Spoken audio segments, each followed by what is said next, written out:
Hey, what's up? Welcome back to Coffee and Current Events, and today we have a lot of interesting updates for you guys. We're going to be talking about a lot of the interesting stuff that's been going on all over Ukraine, particularly the Ukrainian counteroffensive and a Russian offensive as well. We're going to be talking about how those things are going and what we can expect in the near future.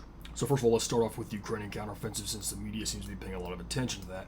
We've been seeing the Ukrainians launching counteroffensive operations from mainly three sections of the Zaporizhzhia front.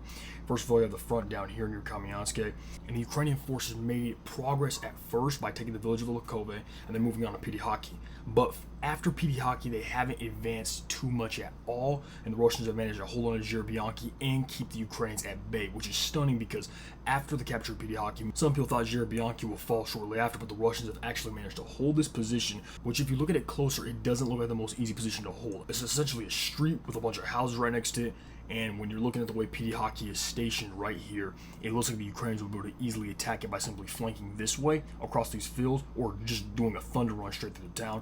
But the Ukrainians haven't advanced there, and the Russians have managed to hold on to that. And it's very important because if the Ukrainians take Zhirobyanki, they can move on to Lahove, and then Vasilivka is right here. And that is a major city over there, and it's very important to the Russian state of operations and as well as Ukrainian counteroffensive. So the Russians are holding on to that, and that's good for the Russians. In the meantime, near Robotine, the Ukrainian forces have been pressing on this front very hard. The reason why is because Robotine is like the first town before the Russian first main line of defense. Keep in mind the Russians have multiple lines of defense, anywhere from 3 to 5 major lines of defense, but it's still the first town before the first line. So Robotine is very important, and the Ukrainians have been pressing here. They've made slight progress. Keep in mind this is Deep State map, and they are a pro-Ukraine map, but their map tends to be pretty accurate, and they tend to update progress on both sides relatively fairly. So if you look, this is the 17th of July, Ukrainian positions near Robotine. This is the 18th of July, the blue is Ukrainian positions, by the way. And this is the 20th of July. So they've advanced a little bit, not too much, but updates are coming consistently, so we'll have to keep an eye on that. The Russians cannot afford to lose this town because if they lose Robotine, the Ukrainians will be on the first line of defense. The best thing for the Russians to do will be to keep the Ukrainians in the security zone, that 15 to 20 kilometer stretch before the main lines of defense. Because as soon as the main lines of defense are reached, fierce fighting is going to take place, and it will be better for the Russians to keep them at the security zone and just pummel with them artillery, as they've been doing till now. The third major front the Ukrainians have been launching offensives on is Velika Novosilica. As we've seen in the absolute beginning of this offensive, the Ukrainians had pretty good success. They took Neskushne, move on to Starozheve, Blahadne, and Makarivka. The Ukrainians also took Rivnopil. Ever since then, the Ukrainians have not really advanced too much until lately. And as you can see near this area of Pryutne and Staromayorsk, the Ukrainians begin having some success. If we go back a bit, this is July 15th, okay? These are the lines on July 15th. This is July 16th, 17th, 17th again, 18th, and 20th. So what we've seen is Ukrainians have progress, but then the Russians seem to push them back with Russian counterattacks. In case you guys didn't know, the Russians are practicing a defense in-depth doctrine, meaning they have multiple layers of defense, and prior to these layers of defense, at least the way the Russians do it, they have a 15 to 20 kilometer security zone, and in that security zone, they'll take attacks.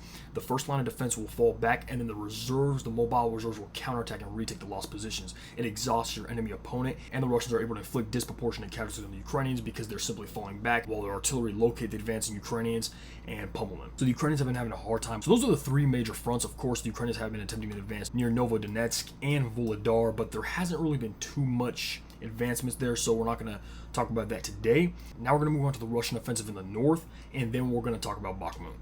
Alright, so starting off in the north, near Kupiansk, the Russians have launched a small offensive operation. Reports coming from the Ukrainian government suggest that Russia has about 100,000 soldiers, along with 900 to 1,100 tanks, I believe stationed around the Kupiansk area to the Liman area. So this is a pretty substantially large force, and with 900, 1,100 tanks, this is a serious force. However, let me say this Russian offensive in the north does not look to be major. It looks more so like a probing kind of attack. Yes, they are making advances, but it doesn't seem to be a major offensive. There is heavy artillery bombardment going there, but I think the main point of this Russian offensive is to divert Ukrainian forces from the south instead of actually launching a legitimate offensive. Now, I'm not saying they're not going to try to take Kupiansk. I think they will, but it's pretty slow pace for 100,000 men, so I think this is more so of a slow probing attack. Keep in mind the entire Ukraine war at this point is a war of attrition, and in attritional warfare, armies are moving forward literally meters, kilometers, and paying a grueling price for each meter and kilometer they take, usually speaking. So the Russian forces have been again advancing towards Kupiansk, and if you actually look at it, they are quite close. If we go to central Kupiansk right here, and we go to the Russian lines right here, near Mysutivka. That's about 12 kilometers away. If we bring this closer to the Russian, where it looks like the line of contact is about 9.8 kilometers, so approximately 10 kilometers, 10 to 12 kilometers. The Russians are about 10 to 12 kilometers from Kupiansk. Keep in mind, this is attritional warfare, so it's not like, oh, they're only 10 to 12 kilometers, they can just cross through. No, this is going to be a slow grinding advance. However, despite the fact that the Russians have made advances along this area, the Ukrainians have actually seemed to launch a counteroffensive near Sinkivka and have pushed the Russians back across what it seems to be a forest line. So it seems like the Ukrainians launched a small-scale counterattack and actually drove the Russians back. This Ukrainian counterattack is good for today, but if the Russians are serious about Kupiansk, it's not going to keep them stopped. It's just a temporary stall. But it was important for the Ukrainians to do that because they were having pressure on this front a lot, so they had to launch that counterattack. So that's pretty much what's going on with the Russian offensive. The Russians also took the city a few days back of Novoselivsk. Now, keep in mind, this is a pro-Ukraine map, so they're not showing the town fully under Russian control, but I believe it is fully under Russian control. Other maps seem to confirm this, and the Russians also seem to be launching an offensive near Liman. And once again, they're quite close to Liman. If you look at the Russian line of contact right here and you look at central Liman, it's 15 kilometers away. So they're pretty close. And many other commentators are saying the Russians have advanced near, if not into Torske. And if that be the case, they could be 12 kilometers away. Once again, this is attritional warfare, so it will be a slow grinding advance. And I don't know if the Russians are actually serious about capturing Liman. However, I do think they're serious about capturing Kupiansk, considering the intensity of operations near Kupiansk. Okay, so let's talk about Bakhmut real quick. Bakhmut is getting very interesting. The Russians captured the city earlier this spring. However, the Ukrainians have launched a counteroffensive in Bakhmut during their counteroffensive operations, and they have pushed significantly to the north. They even entered Berkivka, but the Russians pushed them back out, and they begin to focus attacks near Klishivka. Now, here's the thing. From what it seems, Klishivka is in a valley, so it's surrounded by high ground. And so there's consistent battles for the heights near Klishivka between both Russian and Ukrainians. The Ukrainians attack, take the heights, the Russians counterattack, and there's this fierce back and forth fighting that takes place between the two. Right now, it seems as if the Ukrainians control the heights, and that's not good for the Russians because they can literally just shell down on the Russians in the valley. Keep in mind, if Klishivka falls, Bakhmut is practically flanked. And if you look past Klishivka, there's not really any city for the next 4 kilometers, meaning the Ukrainians could theoretically just push through this area before reaching the Russian lines of defense further behind Bakhmut. And Bakhmut could be in serious trouble. The Russians have been paying serious attention to Klishivka and have deployed VDV and a lot of soldiers from the southern Ukraine into the Bakhmut area to protect this town. Keep in mind, the Ukrainians are also launching an attack from near Andriivka, once again, probably to flank Klishivka. So it's like a double flank. If Klishivka fails and they take Andriivka, they still flanked Klishivka, and they're still causing problems for Bakhmut.